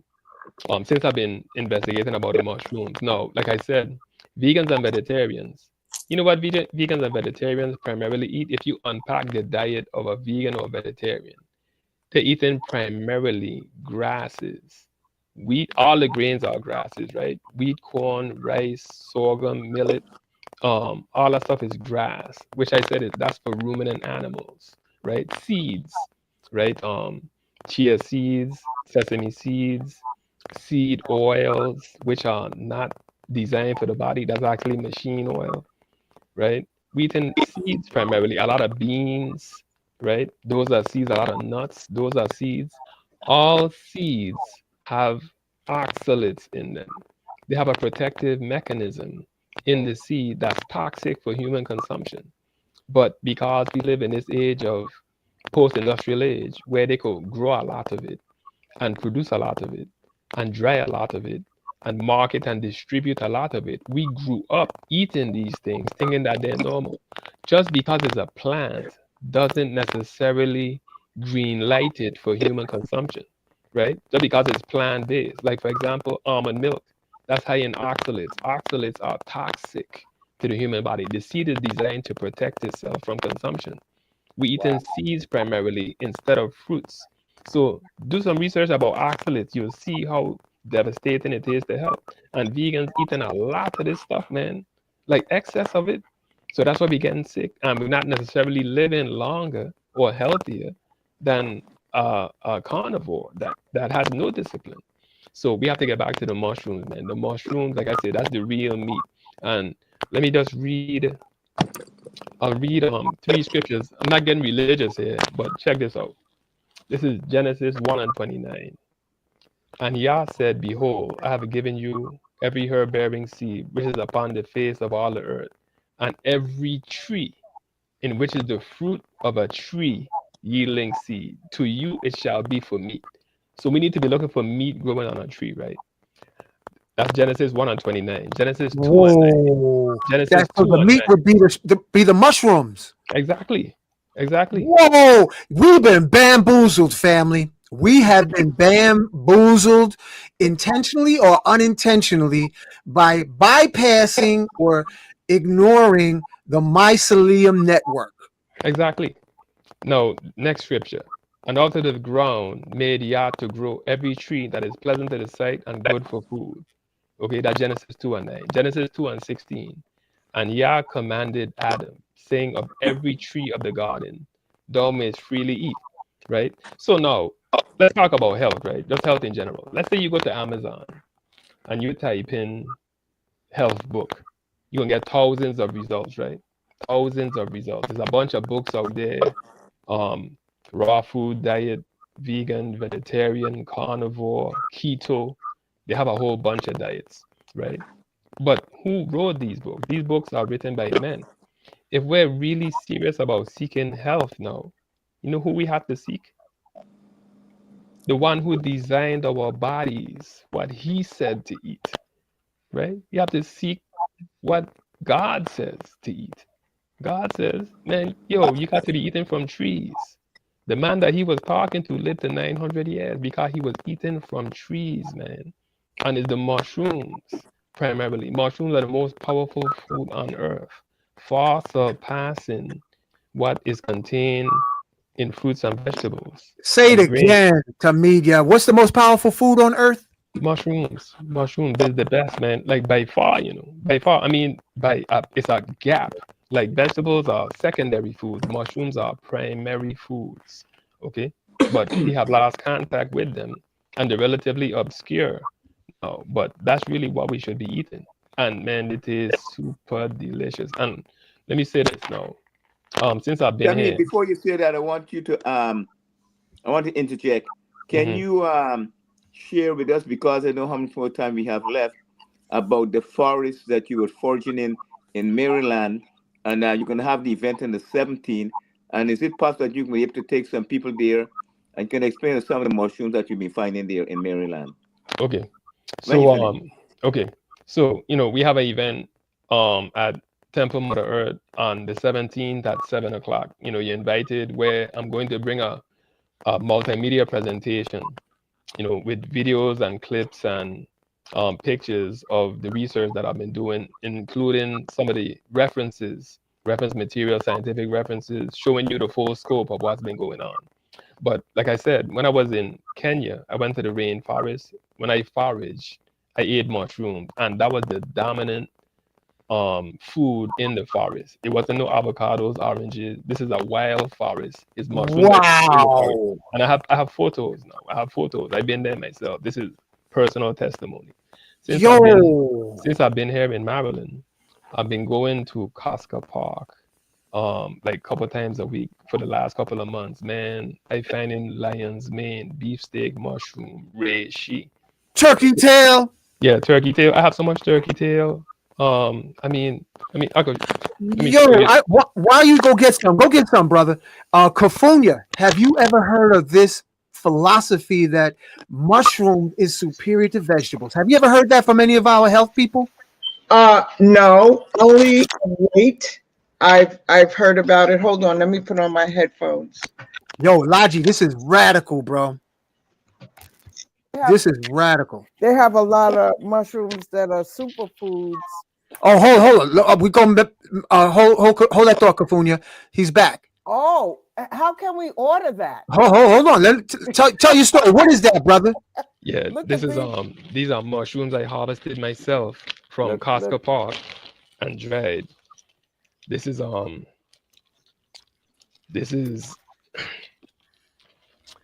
Sterium austratus. And I got 3 kinds in here. You know, I got some turkey tail in here, some purple polypore. This is actually the super medicine, man. When you eating these things, you can't get sick. Man, you gonna have that at Temple Mother Earth? Absolutely. I might come down there just to get the mushrooms. Yeah, Yo, Laji, we got to catch an express flight, brother. I mean, you have to come. You know, this is revolutionary information. And I don't know if you've seen the radical, flyer. brother. I don't know if you've seen the flyer. On the flyer, I it want to stated- come too. Yeah, without What's your question. ticket, Kofunya? Huh? Get Roots to barrel down I-95 to DC in the express lane. Robert Pearson, have you ever heard of anything like this before?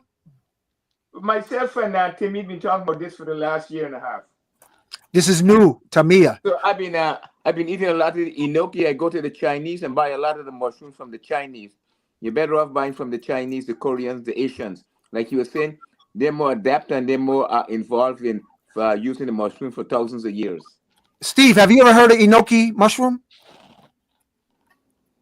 No, I haven't. I mean, I'm familiar with cordyceps. I know the Chinese really work deeply with the mushrooms. How do you spell that enoki, Tmeedyah? I want to post it. ENOKI. ENOKI. Oh, hold on a second. Family, I'm going to post this for you. ENOKI. Enoki mushrooms. You know, I got to check Amazon to see if they got enoki mushrooms. Yeah, they it's one of them. I mean, this Go thing to is Chinatown. super Forget delicious. about Amazon. Go to Chinatown. Super delicious. Yeah, one of the things that I suggest for those of you who want to begin incorporating more mushrooms in your diet, you have to get familiar with the Asian market. Okay, wherever there's an Asian market, go there. They have dried shiitake mushrooms, and they have fresh enoki, and some other varieties that you'll be able to find there. Wood air, that's a next strong medicinal mushroom, and it's good. Which one? Wood air. How you spell that? Wood, like wood on a tree, and air, like the air that you're here with. That one is really good for cartilage, you know, to maintain our cartilage as we age, so we don't have knee problems and joint problems. That's Laji, you hear this? JD, the oyster mushroom tastes like chicken, and especially when you trying to keep away from the meat. That's a really good one. I mean, it is so good. The oyster mushroom. I be eating. It's like this, is like chicken. Exactly.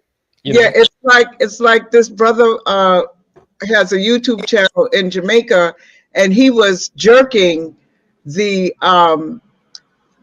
oyster mushrooms, and he said, "Wow, who needs chicken?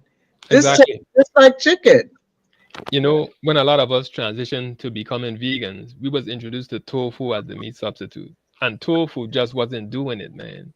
I used to eat it, but I never really liked it, you know. But when you eat mushrooms now, you like, you're thinking about meat because it tastes just like meat, man. It had this one mushroom that I found a lot of in the parks here. The name of it is resinous polypore. right? A lot of them got some weird names. We're gonna have to rename them, get them some African names. But anyway, this one name, Resonance Polypore, man, it's like a steak growing on a tree, man. It's so chewy, And I mean, I found like some big hunks of it, literal meat growing on a tree, man. Literal meat, and it's the best. And like I say, the mushrooms, they get the power of the tree and put it in a form that we could eat, right? That's It's the most awesome thing. And listen, this is not me saying it. No, this ain't me saying it. This ain't like Tmeedyah saying it. This is what God commanded man to eat in the beginning. Okay? Listen, I got to show a picture because enoki mushroom family, it looks different. Tell me if this looks like it, Tmeedyah. Look at this family. Look at this. Yeah, that's it. Yeah, that's it. Family, look at this. Yeah. Enoki mushrooms. Man, that's awesome. Look. And let me tell you something about this enoki, man. Like the medicinal compounds, and I'm gonna have this information at the presentation. The medicine in this, but this is the mushroom that protected that whole community from cancer over a 14-year period. And the best part about it, the second best part about it, it tastes super delicious, man. It's like one of the tastiest things you ever eat in your life, What is that? Enoki mushroom, it tastes better than meat. Man, it looked like you could almost smoke it. They got them in the farmer's market. I'm like, I look at them, but I'm gonna stir up on it. They got kind of mushrooms there, so I'm gonna store up on these mushrooms now. Lodge, you got to do the muscle test on the enoki, and you better believe I'm gonna do it. Look, man, you want to talk about something delicious, man? You hook that up. You want to talk about some good eating, and you're gonna be satisfied at the end. And then you get all this medicine. I mean, it's perfect. It's perfect. And it's millions of species of mushrooms, with a range of textures and flavors. This is what we're designed to eat, not just a bunch of seeds like beans and rice and corn and all that. I mean, that's nothing in comparison. And this is the thing now. This is a key part, okay? We live in an age where we have to eat beyond the desire for nutrients, right? Naturally, we need nutrients to keep our body running. But because in this 21st century, because of the ubiquitous chemical exposure and toxins in the environment that we're bombarded with all the time, I mean, chemical in the water, in the plastics, airborne chemicals that we exposed to in all the junk that we ate prior to becoming conscious, right? So we can't just eat for nutrition. We have to eat for medicine. And again, mushrooms is the best. Mushrooms is the best. It's the most potent medicine on earth. No side effects. You could eat as much as you want. Like reishi mushroom, you can eat as much as you want. Turkey tail, you can eat as much as you want. Every single day. Logi, we on it, brother. Yo, this is hot, man. This is hot, family. Put in the comments if you're enjoying it. I have a question. Do you have the chicken of the forest mushroom? I had some. I finished it. I found some. Isn't it delicious? It's awesome, man. Awesome. I found a lot of it, and I have photos now that I'm going to be showing at the presentation of the one that I've been finding in the woods. Man, I found it was so much of it. I couldn't take all of it home. The bag that I filled with it was busting. It was falling in the street as I was walking home, and it was so much of it. And nobody is doing any kind of walks through the park for the spores. Foraging. Yeah. They don't forage for mushrooms because some of them I know they're deadly as all hell if you eat the wrong one. So you got to know which one to chew. And then there's nothing it can do for you after it gets in your system. If you pick the deadly ones, you better fill out your will because you are out of here within 3 days. And the same thing goes for vegetables. The same thing goes for vegetables. It's like it ain't like you're going in the woods and you're just eating any type of green leaf that you see. It's so certain things that we eat that we know is legit. Tmeedyah, Baba Pearson, Logi, Kafunya.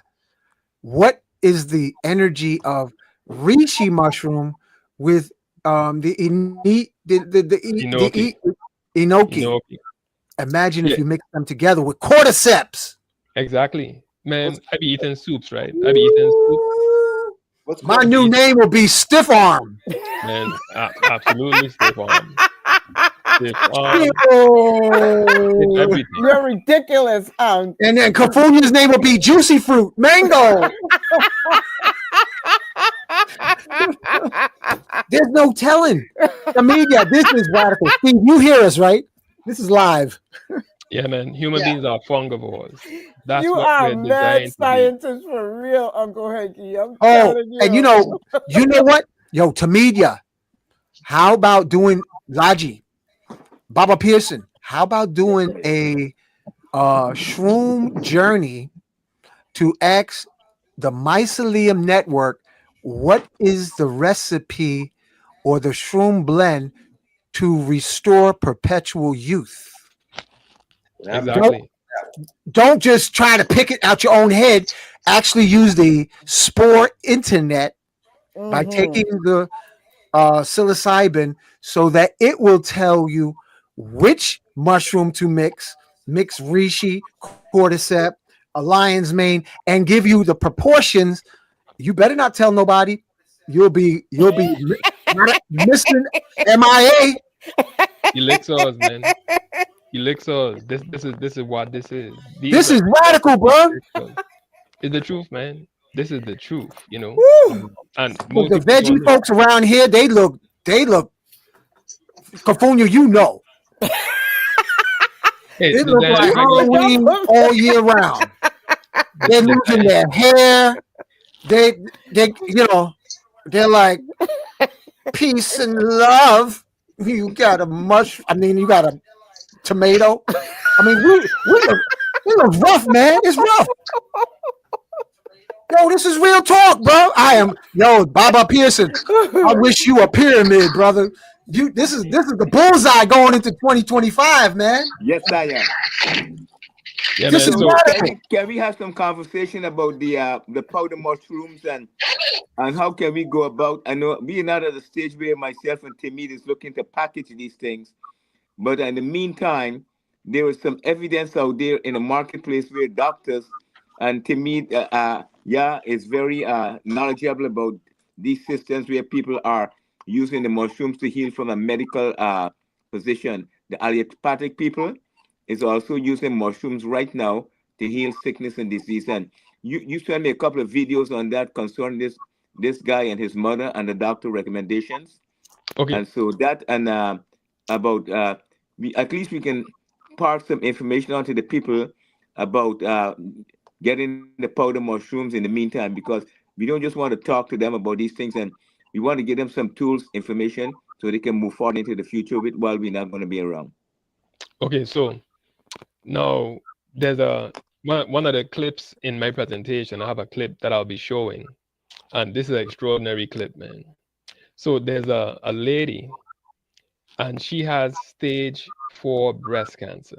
Okay, one of her breasts is swollen 5 times of the other breast. Y'all can hear me? You gotta be careful using that word. Just say she had some rust spots in her chest. Because Okay. YouTube will send out their drones. Oh, you said that key word, so use rust instead All of right. that key word. Okay. Yeah. She has stage 4 rust, right? That had already and this stage 4 rust had already spread to her other organ systems, right? And she was 84. She was inoperable because of her age, and they were basically making funeral arrangements for this woman. And she started taking turkey tail. She was the only survivor out of 50 women and had a complete recovery from rust. 100% from stage 4, stage 4. She had a complete recovery using turkey tail mushroom. And I found a lot of turkey tail. That bag that I just showed you, man, I have a lot of it. So the powder is good to use. And let me tell you the key to using the mushrooms. They have to be heated. You have to have a pressure cooker. The cell wall of mushrooms is made out of something called chitin, chitin. In order to break down the cell wall, it has to be heated. So a pressure cooker, that's the ultimate heat, right? That's higher than, it reaches a higher temperature than a regular pot. So it's really able to liberate the medicine when you pressure cook the mushroom. And I even make it tender. Man. Okay. So when you consume that now, you're getting the max potency out of the mushrooms that you consume. Okay. You have to pressure cook them. That's how you get a max potency. Okay. So And you you have gotta make mushroom soup. like Mm. all the time. All the time. I mean, you Whoa, want to and do get it a every pressure day. cooker to rock the house. Because Exactly. you sound like that's how African herbs are too now. They real tough. You'd be like, I'm not gonna be tea for you. You gotta really like rock it hard as far as the boil and then the simmering. Yeah. So that's crucial what you just shared, brother. Thank you. Man, ultra crucial. You have to know how to prepare it to get a max. You're not eating them raw, 'cause I mean, unless it's the psychedelics, you know what I'm saying? You can eat those raw. But the other medicinal kinds, you definitely want to pressure cook them till you get a max medicine. And also you can make your own tinctures out of the powder. You just put it in some 40 proof vodka, shake it up, for a few weeks. And then, you could just sip it once in a while. And you get the other types of medicine that's alcohol soluble. What But a about lot, this? What about this one right here that you just told us about? I want to know. Do we have to pressure cook this little homeski, or can we just chomp down on it because it looks like it's saying "eat me"? yeah, yeah, Uncle Hanky, I'll be right back. yeah, Okay, you definitely want to pressure cook mushrooms. Definitely okay. pressure cook it. You hear that, family? Can you But fry it? that Enoki. enoki is very, very fragile. If you preparing that, sometimes that can turn into a soup. It's very fragile, very, very fragile. It's like spaghetti. Can you fry them? Okay, now No, let me no. let me tell you about frying. You don't want to fry anything, man. As part of my research, what I've found when I came across some serious documentation, seed oils, right? Seed oils like corn oil, sunflower seed oil, canola oil, which is really popular. Those are actually machine oils. They're not meant for human consumption. They've Right. only been on the market like 100 years. And 100 years prior to now, they didn't have the rate of heart disease, macular degeneration, cancer, diabetes. All those oils are toxic. They're actually rotten before they put them in a bottle What because about grapeseed oil? you don't want to use it. All these oils, you don't want to use them, man. Those things, we're not supposed to be eating oil. Human beings I'm are gonna not flush it down the designed toilet. to consume oil, man. All this fried food, that's a sham. We eating the wrong things. Chips, all that stuff, that's a sham. And I have documentation, extensive, exhaustive documentation that's going to show you why we need to take these things off the menu. I stopped Man, using I oil, think I'm man. gonna come down to this trip. I'm going to come to this one. You want Listen, to see. this is you don't want to miss this one. It's exhaustive. The presentation is 2 hours long. What about 2 hours long. oil? And it's extensive. And I'm talking like with references now. This ain't just white talking out of my mouth, some type of zany belief. I have the references that you could go and research yourself. Photos of my personal journeys, you know what I'm saying, that I have What gone and found in African forest here, you know, it's What'd you say, comprehensive. Laji? what about the coconut and the olive oil? They're no good either? Okay, now olive oil. Most of the olive oil is fake because that's a big business. It's a big business. Pure olive oil is very expensive. In addition to that, olive oil is not to be cooked. Olive oil is something that you drizzle onto like a salad or something like that. When you heat it, it creates toxins, just like the other oils. Now, what was the other oil you asked me about?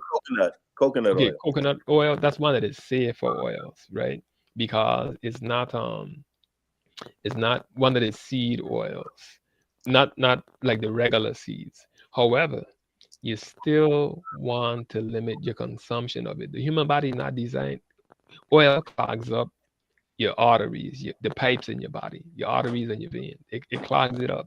So even though coconut oil is legit, that don't mean we have the green light to use a lot of it. Okay, oils are not natural for humans to consume. So you really want to limit your exposure to oil, man. Even the ones that's legit, you want to minimize your use of it.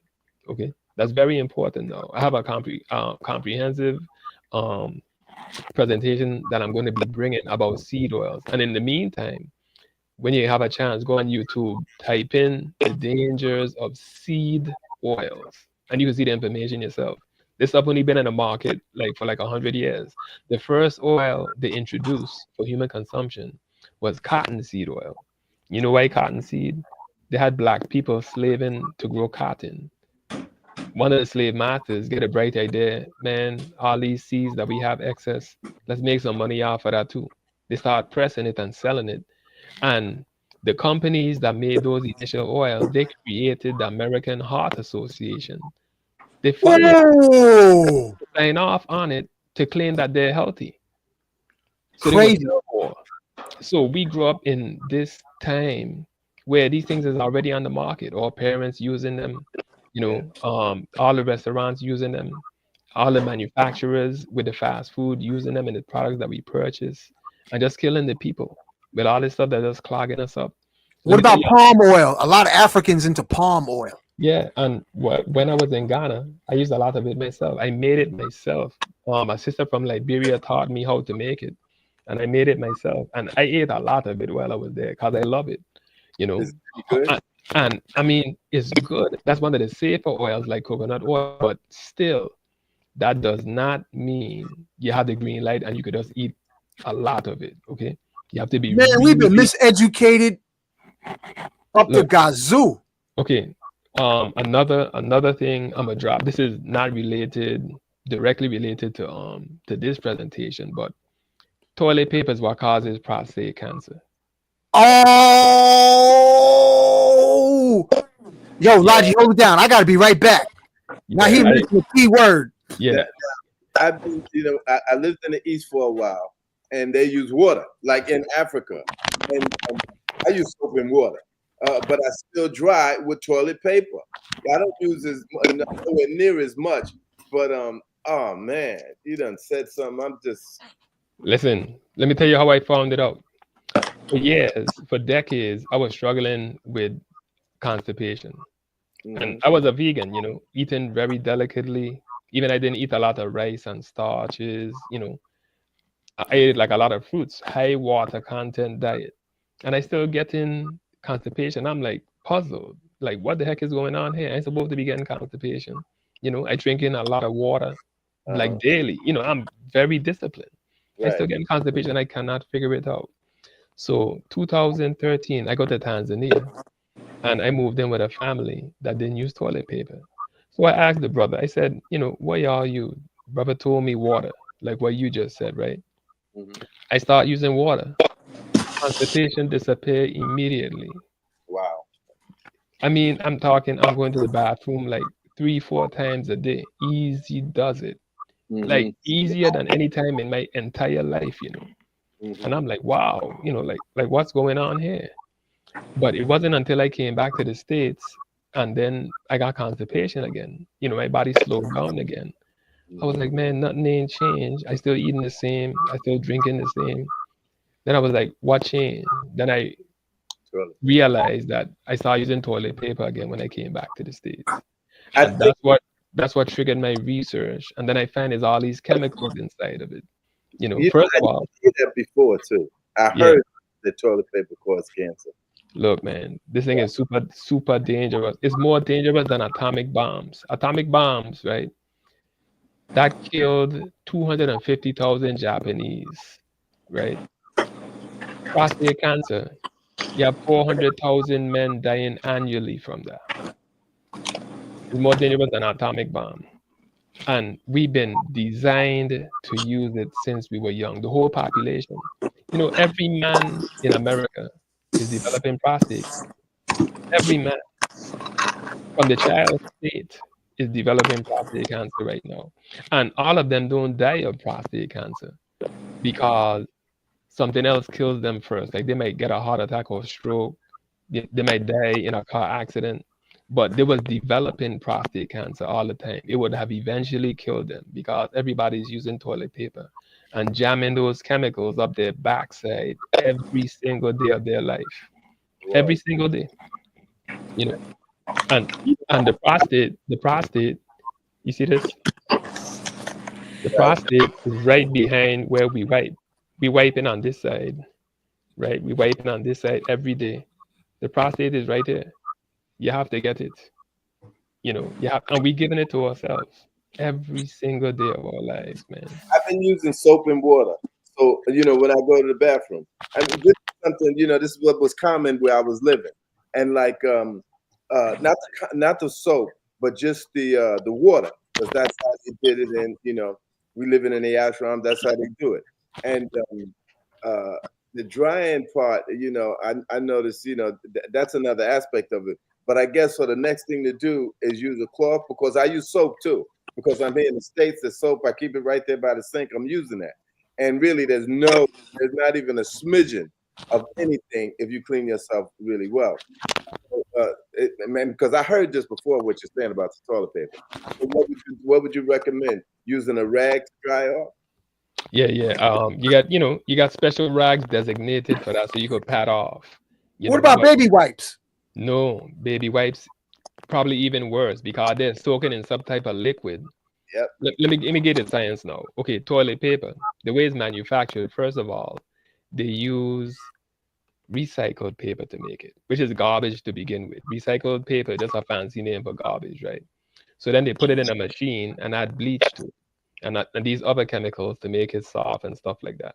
So when it's dried, all those chemicals are still in there.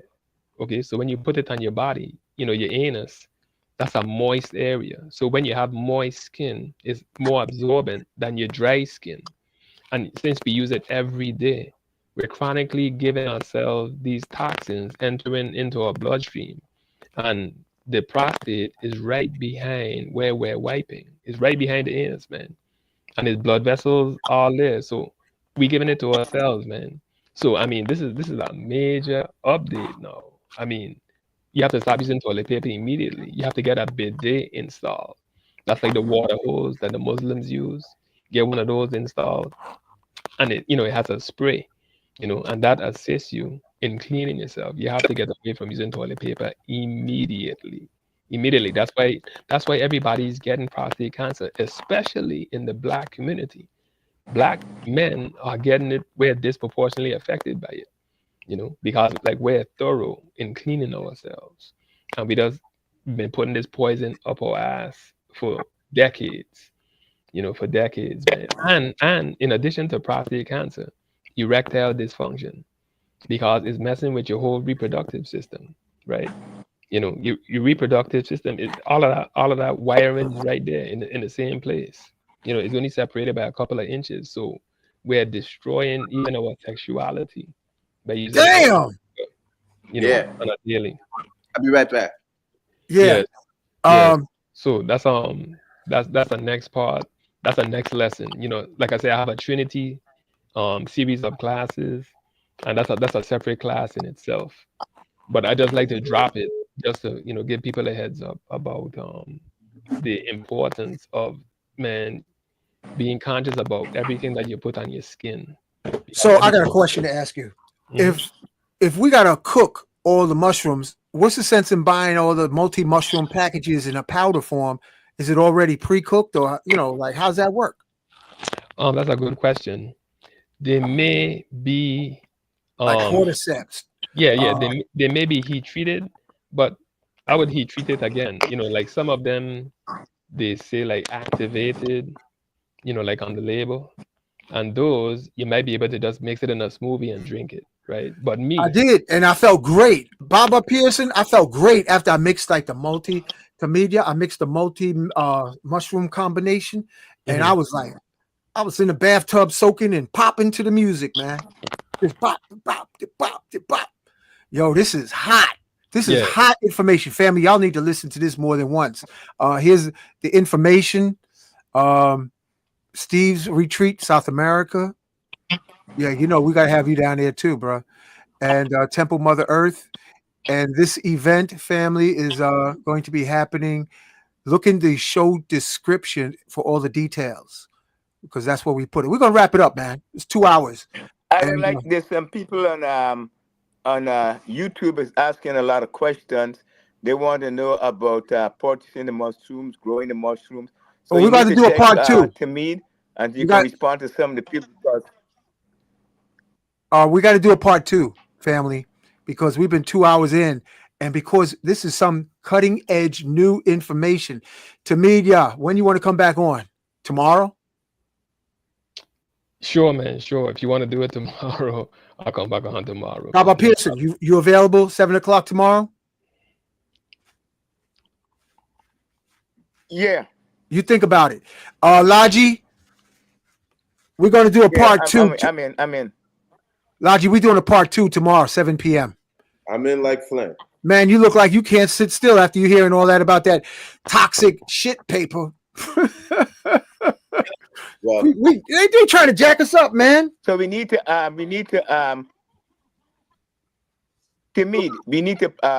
respond to some of the people on We do YouTube. it tomorrow. Tomorrow we do the Q&A. When you come back on part 2 tomorrow, you got to check it all out first before you family. Check it out tonight. Okay. On YouTube. Also, put my email in that scroll at the bottom, please, so that people can contact me directly.